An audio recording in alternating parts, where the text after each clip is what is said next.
अरविंद केजरीवाल जी वो व्यक्ति हैं जिन्होंने दिल्ली की महिलाओं को शिक्षा में, रोजगार में आगे बढ़ने का मौका दिया फ्री बस यात्रा देकर। अरविंद केजरीवाल जी वो व्यक्ति हैं जिनकी वजह से आज दिल्ली के लोगों को अपने परिवार के सदस्य का इलाज करवाने के लिए अपने गहने नहीं गिरवी रखने पड़ते, अपने घर नहीं गिरवी रखने पड़ते, क्योंकि सरकारी अस्पतालों में अच्छा इलाज होता है।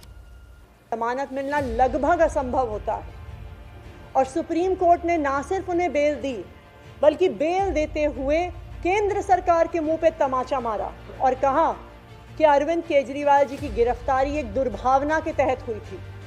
ये कहा कि केंद्र सरकार की एजेंसी सीबीआई, ईडी पिंजरे में बंद एक तोते की तरह हैं जो सिर्फ अपनी मालिक की आवाज में बोलती हैं। नमस्कार, आप देख रहे हैं SPN 9 न्यूज और मैं हूं आपके साथ मनीष कुमार सैनी। दिल्ली की सियासत में सियासी उथल पुथल उस वक्त मच गया जब आतिशी ने दिल्ली की नई मुख्यमंत्री के तौर पर शपथ ली। जी हां, शनिवार को आतिशी ने दिल्ली की नई मुख्यमंत्री के तौर पर शपथ ग्रहण की।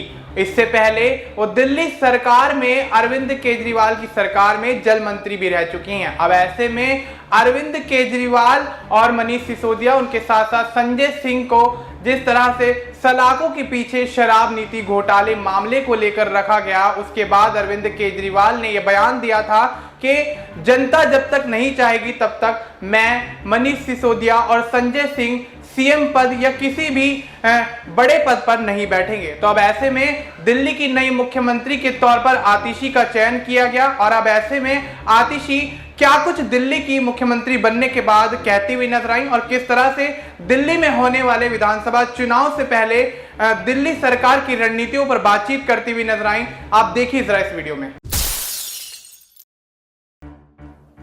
मैं दिल्ली के बेटे, दिल्ली के इतिहास में सबसे लोकप्रिय मुख्यमंत्री अरविंद केजरीवाल जी, आम आदमी पार्टी के नेता, मेरे बड़े भाई और राजनीतिक गुरु अरविंद केजरीवाल जी का धन्यवाद करना चाहती हूँ कि उन्होंने मुझ पर भरोसा किया और मुझे इतनी बड़ी जिम्मेदारी सौंपी, दिल्ली के लोगों की देखरेख की जिम्मेदारी सौंपी। लेकिन आज मैंने मुख्यमंत्री के तौर पे शपथ ग्रहण जरूर किया है, लेकिन ये मेरे लिए, हम सब के लिए एक बहुत भावुक क्षण है जब अरविंद केजरीवाल जी दिल्ली के मुख्यमंत्री नहीं हैं। अरविंद केजरीवाल जी वो व्यक्ति हैं जिन्होंने पिछले 10 सालों में दिल्ली की तस्वीर को बदल डाला, जिन्होंने पिछले 10 सालों में दिल्ली की आम लोगों की जिंदगी को बदल डाला।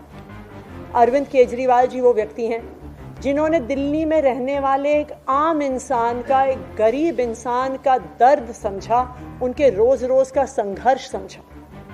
उन्होंने समझा कि एक आम परिवार के लिए किस तरह से अपना घर चलाना मुश्किल होता है। अरविंद केजरीवाल जी वो व्यक्ति हैं जिन्होंने दिल्ली वालों को फ्री बिजली दी, 24 घंटे बिजली।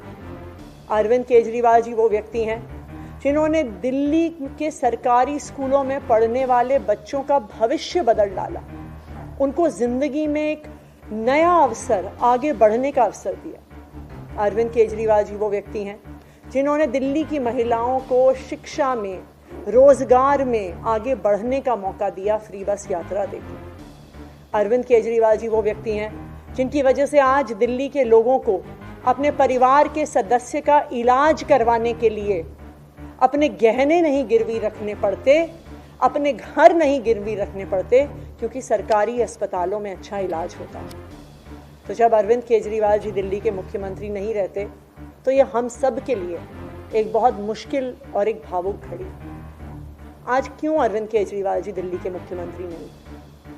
क्योंकि भारतीय जनता पार्टी की केंद्र सरकार ने अरविंद केजरीवाल जी के खिलाफ षड्यंत्र रचा, उन पर झूठे मुकदमे लगाए, उनको इन झूठे फर्जी मुकदमों में गिरफ्तार किया, उनको 6 महीने से ज्यादा जेल में रखा, उनको तोड़ने की, उनको दबाने की हर संभव कोशिश करी, लेकिन अरविंद केजरीवाल जी टूटे नहीं, अरविंद केजरीवाल दबे नहीं। अरविंद केजरीवाल जी को सुप्रीम कोर्ट ने जमानत दी, एक ऐसे कानून में जमानत दी जिसमें PMLA में जमानत मिलना लगभग असंभव होता है, और सुप्रीम कोर्ट ने ना सिर्फ उन्हें बेल दी, बल्कि बेल देते हुए केंद्र सरकार के मुंह पे तमाचा मारा और कहा कि अरविंद केजरीवाल जी की गिरफ्तारी एक दुर्भावना के तहत हुई थी। ये कहा कि केंद्र सरकार की एजेंसी सीबीआई, ईडी पिंजरे में बंद एक तोते की तरह हैं जो सिर्फ अपनी मालिक की आवाज में बोलती हैं। हो सकता है कि कोई और नेता होता तो उनके लिए अदालत का यह फैसला काफी था और वो तुरंत जाके मुख्यमंत्री की कुर्सी पर बैठ जाते।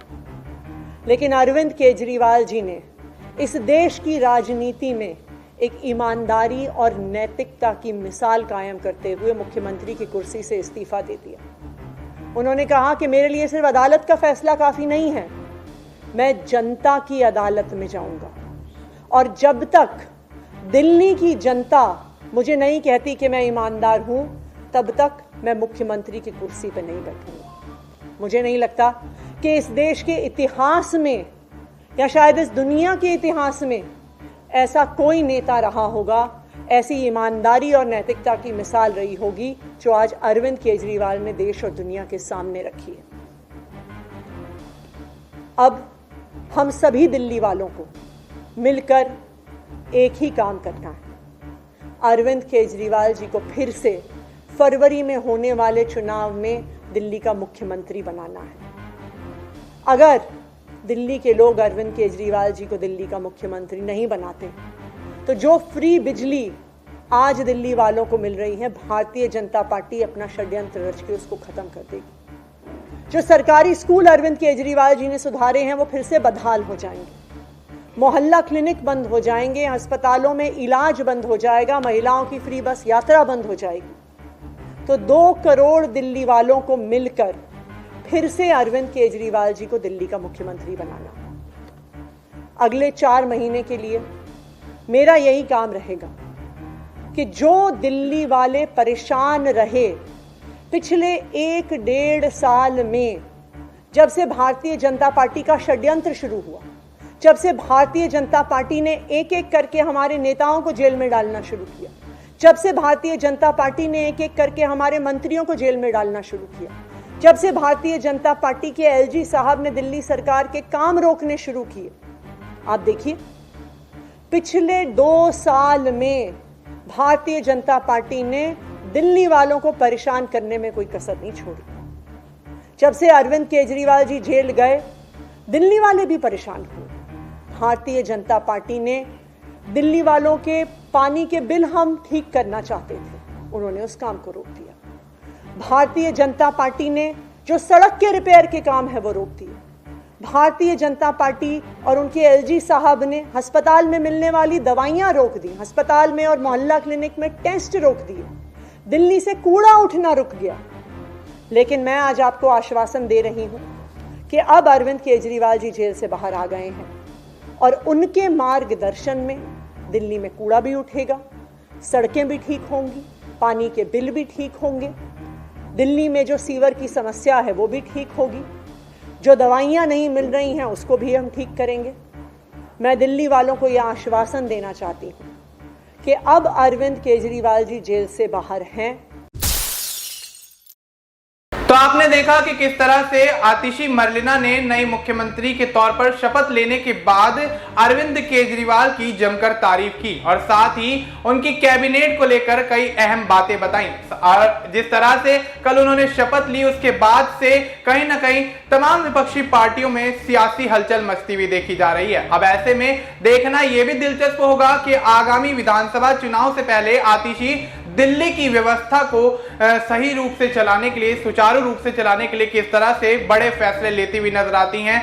और अगर आतिशी मुख्यमंत्री के तौर पर एक अच्छी नेता, एक अच्छे मुख्यमंत्री साबित होती हैं, तो अब सवाल ये उठने लगे हैं कि क्या आतिशी को अरविंद केजरीवाल और आम आदमी पार्टी आगामी विधानसभा चुनाव में भी सीएम चेहरे के तौर पर यहां पर पेश करती हुई नजर आएगी, क्योंकि लगातार लंबे समय से ये चर्चाएं थी कि अरविंद केजरीवाल सलाखों के पीछे हैं और ऐसे में उनको मुख्यमंत्री पद छोड़ देना चाहिए। ये कहना था तमाम विपक्षी पार्टियों का, भारतीय जनता पार्टी के नेताओं का, लेकिन अरविंद केजरीवाल ने मुख्यमंत्री पद को छोड़ दिया। उसके बाद आतिशी ने जिस तरह से मुख्यमंत्री पद की जिम्मेदारी संभाली है। अब देखना यह भी दिलचस्प होगा कि आने वाले समय में किस तरह से वो मुख्यमंत्री पद का दायित्व निभाती हुई नजर आएंगे और दिल्ली की राजनीति में आतिशी के मुख्यमंत्री बनने से क्या कुछ बड़े फेरबदल होते हुए नजर आएंगे। फिलहाल आप इस मुद्दे पर क्या कुछ कहना चाहेंगे? आप अपनी राय हमें कमेंट करके बता सकते हैं। बाकी देश और दुनिया से जुड़ी तमाम जानकारी के लिए आप देखते रहिए SPN 9 न्यूज।